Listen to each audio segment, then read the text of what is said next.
It is full time in Durban, and we haven't had much suspense, have we? A bit like last year. It's now been over 160 minutes that Wales haven't scored a single point against the Springboks.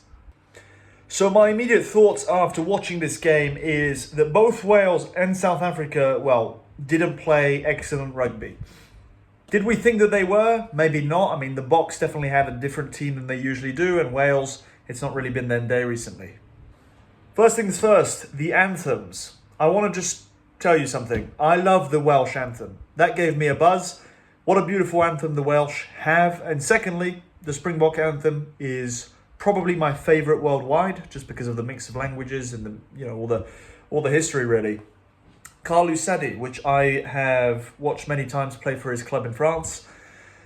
The guy was shedding a tear as he was singing the anthem from A to Z. And to be honest, me in front of my seat, in front of my TV, I was just as emotional as him. What an occasion. What an opportunity that the boy's been dreaming of, probably from, since he's a kid. Other newbies like Moyo and Williams must have had a nice anthem too. Very nice to see the Springbok anthem, the passion. You can just tell what it means to those lads. So, South Africa are first of their pool on points difference, plus 81 and New Zealand plus 51, 15 points each. Looking like it's going to be a battle between both of them for the Southern Hemisphere first place. For the North, it's going to be quite tight, with France and England probably in contention mainly, maybe Ireland, and Scotland. Scotland game, I didn't comment on it because it pissed me off. Fiji were doing so well, and then anyway. The scrum. Springboks won the game with the scrum. Like, they just won the game with the scrum. The game was decided as soon as I saw the first scrum. You can't win a game without having a good scrum. Like, if you've got Wales' scrum that they had against the Boks 10 minutes ago, then you can't win a game. So the forwards won the game for the Boks. And, then the backs did quite well. As a wise man once said, someone told me that in the comments, forwards decide who wins the game, and the backs decide by how much. And that was kind of the case. South Africa weren't very clinical with their backs, quite a bunch of missed opportunities where they could have maybe scored a few more tries with some running play. I found Vusi Moyo quite interesting. I don't know if I'm convinced, guys, to be honest. There was some good and bad. What did he do? His first up and under was too short, and his second one was too long. Not to blame, bro. I've been there too. What else? Good kicking at the poles, I suppose. Other players that caught my attention for South Africa were Apelele Fassi. I thought that he had a very poor game. He's good. I like the guy. I think he had a period with the Sharks where he was just playing out of this world rugby. He was really quite scary. But today, just poor choices at times, a knock-on, couple mistakes in play. The Boks were overall good. I mean, the experience helped them win this game, right? The likes of PS... It's not PTSD. I keep saying PTSD, which is completely different.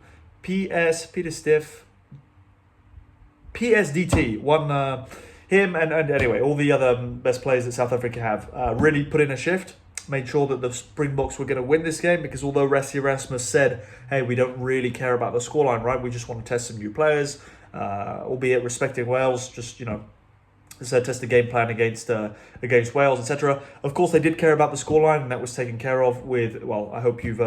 I'm not spoiling anything, but with a 43? 43 or 45? I mean, it's just finished 5 minutes ago, but I already forgot. 0. So Wales haven't scored against the Boks in over 160 minutes. It's concerning.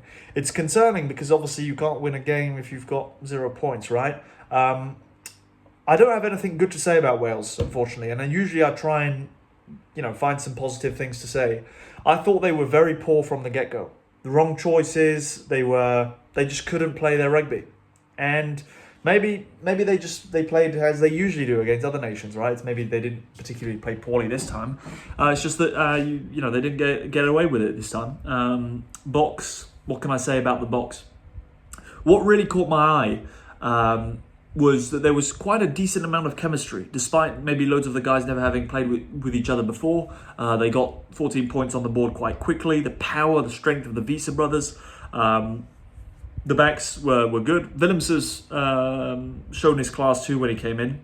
These are probably the last 20 minutes, right? But what a player Willems is, if I can say that one more time.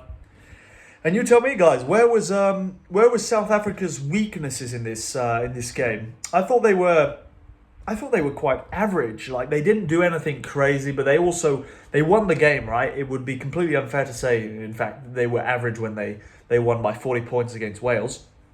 But there were a few things that I'd have liked to see from the Boks that I maybe didn't see. So maybe some better back play. You've got to credit their defence, right? Although Wales can't seem to score any points, the Boks' defence has always been really tough to crack. That's why I praise the fact that Scotland scored 28 points against them in Loftus Versfeld last week. I was telling my brother, who fell asleep during the game, that's why, if there's no suspense in rugby, it can, some people who aren't as passionate as some of us may just fall asleep, may stop wanting to watch. So that was maybe a shame that there was no suspense. But I was telling him, hey, if you're Wales right now, you shouldn't tap and go and try and score a try by, forcing it from 5 meters out. Try something creative. It's the only way. I mean, it's literally the only way. Scotland scored most of their tries, I believe, with their backs last week. I mean, I completely forgot their tries now, but there were some good tries. It was some running rugby. Wales, well, you could blame the humidity in Durban, but Wales didn't really get up to much. It took them about 35 minutes to even get into South Africa's own half. Like, do you realise? They had a possession on the 40 metres on the 35th minute. I was telling my brother, it's 40-0, but Wales have not shown a single sign of being able to score a point today. And guess what? They did not. So, July series is done. Next up for the, for the All Blacks, well, for the Springboks is the All Blacks. Now, I'm sure that Ramsey will quickly shift his focus towards that. I think a 3 out of 3 and 15 points out of 15 available for the Boks, plus a considerable advantage on the points difference with the All Blacks, they'll take it. Next up for the Boks is going to be France, Ireland, I believe, and there's one more, isn't there? And Italy in Europe. The France game is going to be tough. Not the England game. The Ireland game won't be as tough, I believe, but it will be tough, right? It's never easy. And Italy, well, tough to say, but the Boks need to think about, do they have it easier than New Zealand? If we're talking just about the Rugby Nations Championship, New Zealand have to go to England. That doesn't often work out well for them in recent times. They have to play Wales, should be fine with no offence. And they have to play Scotland. Not easy neither. Scotland were quite poor today, but anyway.